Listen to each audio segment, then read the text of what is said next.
At the gathering in Chicago of WealthCounsel, we talk about an area that probably is neglected more than just about any other area in the agricultural community. Having a succession plan, having a will, and not leaving the family to make all those decisions. Stan Miller joins me. He was one of the featured speakers on the program. Based in Little Rock, Arkansas, doing what? I'm an estate planning attorney, representing clients with small net worths and large net worths who are motivated to accomplish their planning objectives, saving estate taxes, avoiding the cost of nursing home spin down, asset protection, protecting families from immaturity, divorce, lawsuits, all those things. That's what we do. And how difficult is it to get farmers and ranchers to even think about this when they're in the middle of farming? Well, actually, I'm a realist, and I know that when the crop is being put in and when the crop is being harvested, we don't even have that conversation because that's not possible. It is possible at times to get people to focus on this issue seriously whenever it's cold outside and there's nothing that they can do outside, or sometimes if they're motivated in the middle of the summer when the crop is growing nicely and they get to watch it.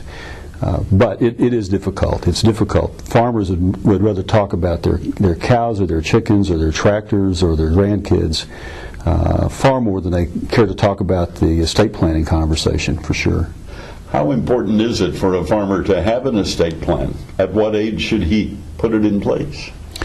I think every farmer certainly every farmer that owns land needs to have an estate plan, and I think that's true for young farmers, especially young farmers that have children. There's a whole different set of issues that arise just from having children. If that farmer dies or becomes incapacitated, you've got the whole matter of who's going to be the guardian for that child, and farmers actually have.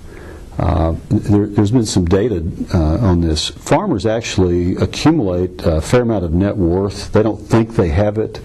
I don't think I have a single farmer client who thinks he has any money. But farmers actually do accumulate a fair amount of net worth. The net worth of the average farm household is significantly higher than the average net worth of the average household.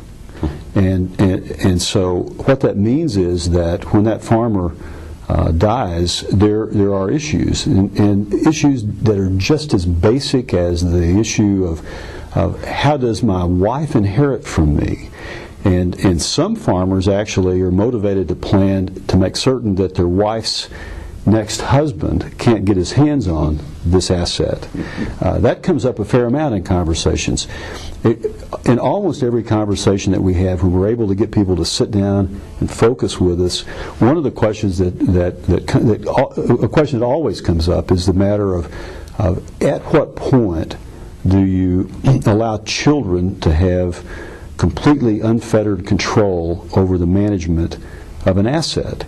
And most of our clients who have thought about this, who've reflected on it at all, recognize that it's dangerous and it's harmful to leave assets under the control of children who are too young and too immature to have that responsibility. And so a big part of the work that we all do as estate planners is to design the structure that allows that kind of control to be gradually transferred over to that child over a period of time. One of the metaphors I like to use with clients is a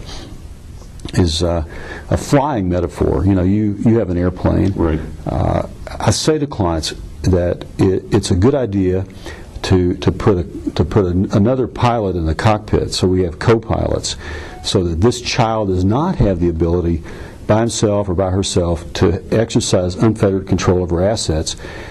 What I like to do is to encourage clients to do that to install that kind of an arrangement, so that it's going to be in place for at least 5 years after the death occurs, so that over a 5-year period that child is able to see the benefit of having money, having wealth, having that asset, and not spending it, and the benefit of having And hopefully, after a 5-year period, they're able to look back and decide that their parents actually made a rather thoughtful, prudent decision in giving them the opportunity to see how an asset can grow over time when you don't cash it out and go buy fast cars and spend money on your friends and trips or whatever. And so that is a conversation we have in virtually every planning situation. Now, with farmers, it's more complicated, though, because you have typically in a farm family, you'll have 2 or 3 or sometimes more children, and in almost every one of those cases, some of those children will not want to be involved in the farming operation. Some of them will marry doctors in Minneapolis. Some of them will go to law school and become lawyers. Some of them will get in other kinds of businesses. Not everybody wants to be a farmer. In most cases, what we've observed, though, is that in most farm families, there is usually one child who actually does take to farming and want to be involved in it. And so you have this whole set of issues involving what is fair and how close is fair to equal. And boy, is that a complicated conversation. One of the things that we know is that as the senior generation gets older, sometimes there are health issues. Sometimes as they get older, they actually want to see the world. They want to do some traveling. And because they have this younger generation family member who's willing to stay on the farm and work with them, they're free to travel and do things in ways that they would never be if this child had not made the decision to be there with them on the farm. And so when we have the conversation with that family and that senior generation about what's the right thing to do, they recognize that this child who participates with them in the operation of the farm deserves some kind of special consideration, because what this child has done for them has a non-economic value that's hard. It's hard to express in dollar terms, and so it's a very common thing in an estate plan for this family to structure an arrangement where, for example,